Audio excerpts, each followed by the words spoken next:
So as we are, so now, like, so we had all talked about this in the break room, right? We had all discussed like what had happened prior to that, because Maxwell had to come in because the new security guard had left. He quit on his first day, y'all. Y'all remember that? He left all of his shit. He left all of his shit there. So, y'all. So I moved up, right? So remember I told you I was like I was doing the lower janitorial work. I'm cleaning floors. I'm like cleaning toilets, things like that, the mirror floors and shit like that, right? Now they have this paint booth, right, in the guitar factory where you're spraying the guitars. You know, where you spray the guitars and you use things like ethyl and acetone and things like that, right? So all the guitars are hanging up on these racks. They're all hanging up on the racks and stuff, right? Y'all, I'm in there by myself. I got this mask on, right, to keep all that shit out, right? The respirator mask. I have this white suit on. It's zipped all the way up to the top. I'm sweeping. I'm scraping the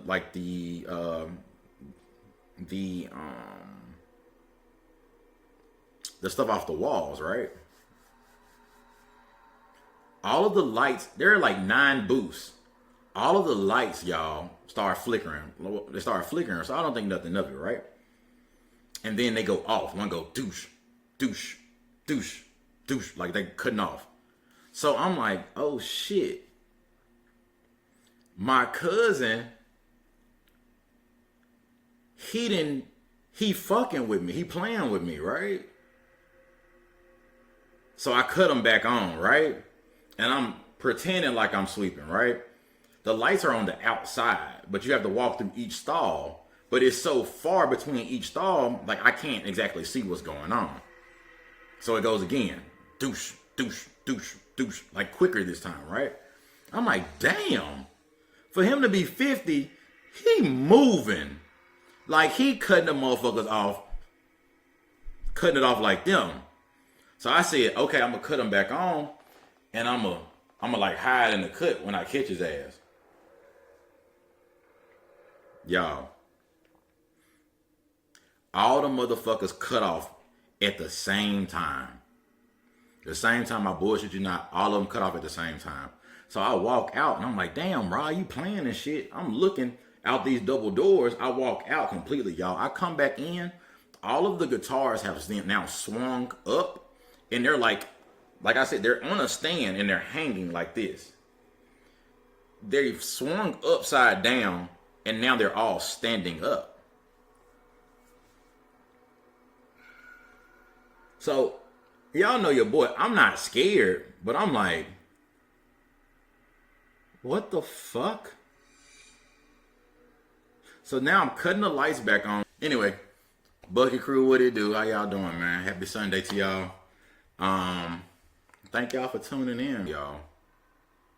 And I just hear laughing in the background, like the kids. Remember I told y'all it was a bunch of kids there. So I'm like, okay, you know what I'm saying? They playing their little pranks and shit. They playing their little pranks and shit. I'm cool with that shit. I'm cool with that. That doesn't bother me. That doesn't bother me. So I'm like, okay, cool. As long as the guitars stay on the racks, I'm fine. I ain't got to worry about that shit. Because they come off the racks, that's thousands of dollars worth of damages, right? And not that I'm going to get in trouble or something, but it's just like they have to redo all of that shit all over again. And it's just a waste of fucking time. But hang on. So, Maxwell is all the way in the back. It's probably like 500-600 feet between where I am and where he is. So I hear him, y'all. I hear him just yell, right? I hear him yell. He let out a loud, like, yell. And I'm like, what the fuck is going on? So everybody's like running. Like I said, we already on high alert because of what happened the other day. So I'm running, y'all. We trying to see what's going on. Y'all, there's a fucking crowbar like that had flown through the air, went right past him. Cut this side of his jaw. Cut that side of his jaw. Maxwell is convinced that one of us had threw this fucking crowbar. goes back to the cameras to look at this shit. The crowbar came from like 30 feet in the fucking air, y'all. Obviously, none of us has thrown that fucking thing. And nobody wants to throw a crowbar at security. You feel what I'm saying? So, shit dies down now, right? Shit dies down. This is where the story like really starts taking a turn. Shit dies down. And things kind of get back to normal as far as like the paranormal activity drops now, right? It's real quiet around like the entire like factory for weeks. For weeks.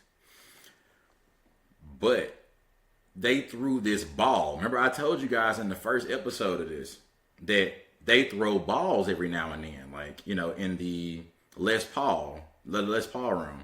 That's what it's called. LES Paul, PAUL.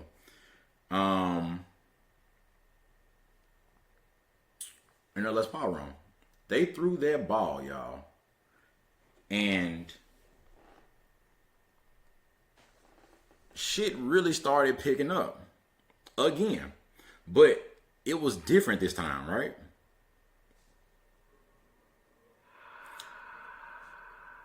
Now we're seeing less and less of these ghost kids, right? The next day, the workers were coming to, like, just talking to each other, and they were saying, like, have you seen, like, have any of them been bothering y'all? Like, have they been pulling any of y'all hair? Have they been, like, have you heard any laughing, any talking, anything like that? And everybody's like, no. Like I said, everybody has had a ghost story there on a daily basis. So how is it that days have gone by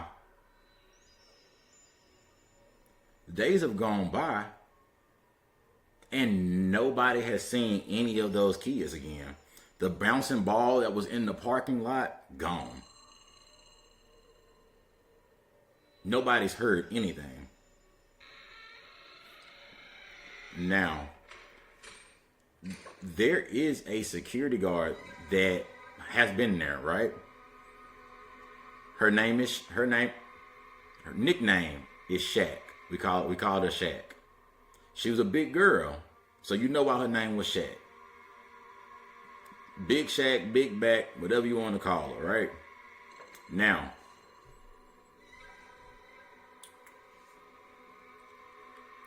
Shaq was probably maybe right at 6 foot, probably 360 pounds. Wasn't really scared of shit. Ran her mouth too much. That's just who Shaq was.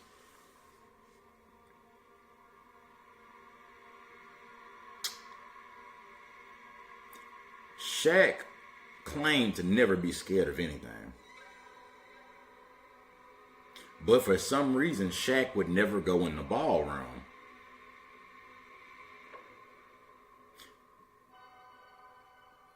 They say that's where the highest... I say it was, D. Renee. I say it was for a reason. Yeah, I say it was for a reason. So, everybody stayed away from the ballroom, right?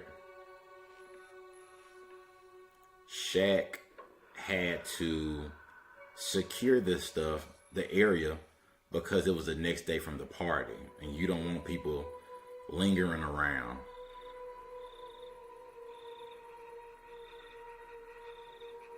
So Shaq is walking through that area, y'all. Now this is probably 11 o'clock at night.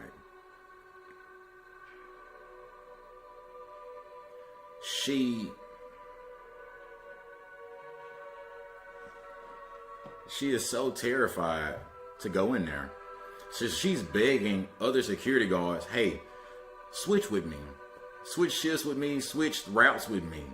And everybody's like, fuck no, I'm not going in that fucking ballroom. I'm not going in that ballroom and shit. Y'all. Shaq is like, fuck it, I'm gonna go. I'm gonna go. She walks in there, y'all, through them double doors. They open. She says she heard the most gruesome, loud pitched screech. She books it, right? Books it back for the double doors. Y'all know what happened to them double doors. They slam shut. She's beating on the double doors, y'all. Beating on them. What's so crazy is we're watching it on the camera. She never beat on the fucking double doors, y'all. She claims that she was beating on the doors, it felt like for 10 minutes. Y'all, we watched her on the camera. She walked in there and she just stood there like frozen. She did not move. She got 10 feet in and never did anything else. She just stopped moving. But somehow in her mind, she was banging on for the doors to open up.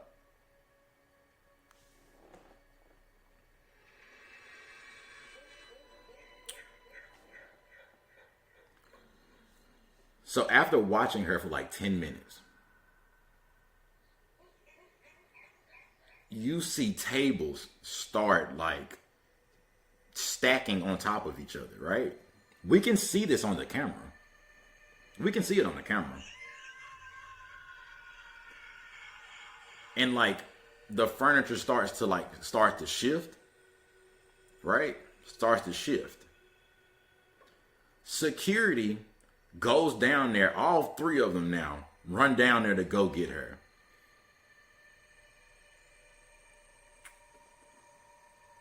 So that's when she's telling us the story of how she was banging on the door and nobody would come get her. So we're all sitting in the break room, right, y'all? We're sitting in the break room trying to figure out, one, what the fuck she's talking about. Two, what was the furniture shifting? She never saw the furniture shifting, y'all. I'm going to tell you what she saw, but she never saw that. So we're talking about that. We're watching the video back. She's seeing this shit. She's like, this shit is crazy, right? The next day, we go back to work. And the guy who's over the entire factory, the guy who owns it, confiscates the tape. Confiscates the videotape, right? He doesn't want it. He doesn't want anybody to have access to those tapes, right? Now, what happens after that?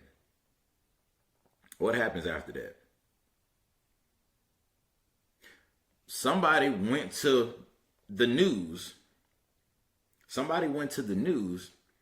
And complained. They complained about what was going on and sometimes the conditions that things were. So word gets out, in probably less than 2 weeks, ghost hunters show up, right? They're like, hey man, we want to do a story in your factory. We want to do a story in the factory, yada, yada, yada. We'll pay X amount of money for it if you let us do it. Now, at this particular time, the stock for this building is going down. The guitars aren't selling like they're supposed to. The name that's attached to the factory is starting to lose its luster, y'all. You know what I mean? So it's not like they couldn't use the money. It's not like we couldn't, you know what I mean? We couldn't use the money. Now, he was saying, and he would tell my cousin these things because my cousin also worked in that main office that's on the second floor. So he would have these conversations around my cousin. My cousin would hear this, and he'll say, he was saying like stuff like, well, he's going to be moving. He's going to be doing XYZ. He planned on selling the building anyway. And he doesn't want this kind of stuff to ruin the stock of the building, if that makes sense to y'all, right? He doesn't want it to ruin the stock of the building.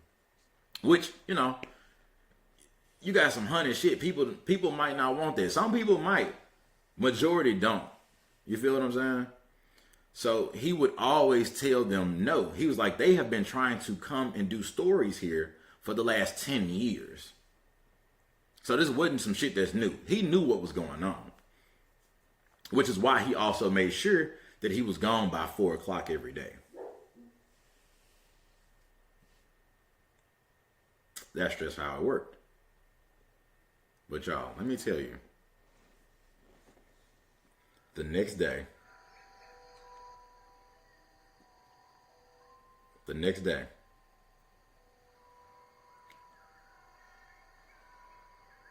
I'm trying to remember if I worked, I think I did a double shift, y'all.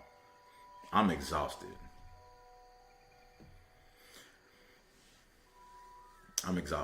Shaq everybody has been asking her all kind of questions about how scared she was, etc., right? She wanted them, now she's like, I wasn't scared, this and that, where the video proof at? That's the kind of shit she's saying. Where the video proof at? Where is it?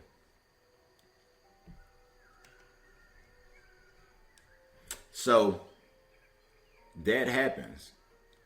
So they're like, okay, well, if you're not scared, then we need the front of the building secured. Not by the ballroom, but they call it the dark section. They call it the dark section for a reason. None of the cameras really work besides the one that's on the front entrance of the dark section that's looking straight through. It's like pitch black everywhere else, and you can see directly in front of the door. That's it. That's it, right? So, Shaq, she ain't happy, y'all. When she walks to the dark section, right? She stands outside the dark section for like at least 3 minutes. Now, we don't have a camera watching the dark section, but we have one right as soon as you walk through it. Like I said, you can see this little small area. Everything else is dark, like I just told y'all. Shaq yells. I've never heard her yell. Y'all, she gets picked up off the fucking ground like 8 feet in the air. Like 8 feet. Right in front of the dark section. Y'all, her clothes start to get like ripped, right? Like ripped. And you could see like liquids like running down her leg. But how could it not? You know what I mean? Like, Shaq has both fucking hands on, like, around her neck. She's trying to, like, it looks like she's trying to pull something off of that shit. It's so fucking crazy, y'all. Because now she's just, the screaming has stopped.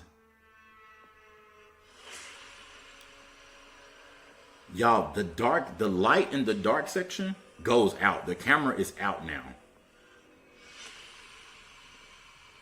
You hear the loudest thud when it hit the ground. Security runs back there to help her yet again. Y'all, they open them doors. Shaq has fucking claw marks going from her back, like this shoulder, all the way the fuck down.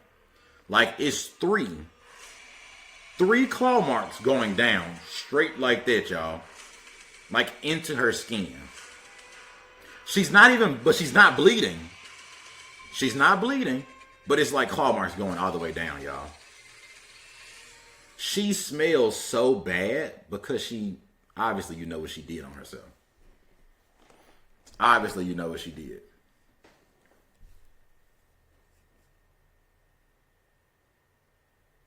Y'all, I feel like that's enough for part 2. How long we been streaming? Y'all, I feel like that's enough for part 2.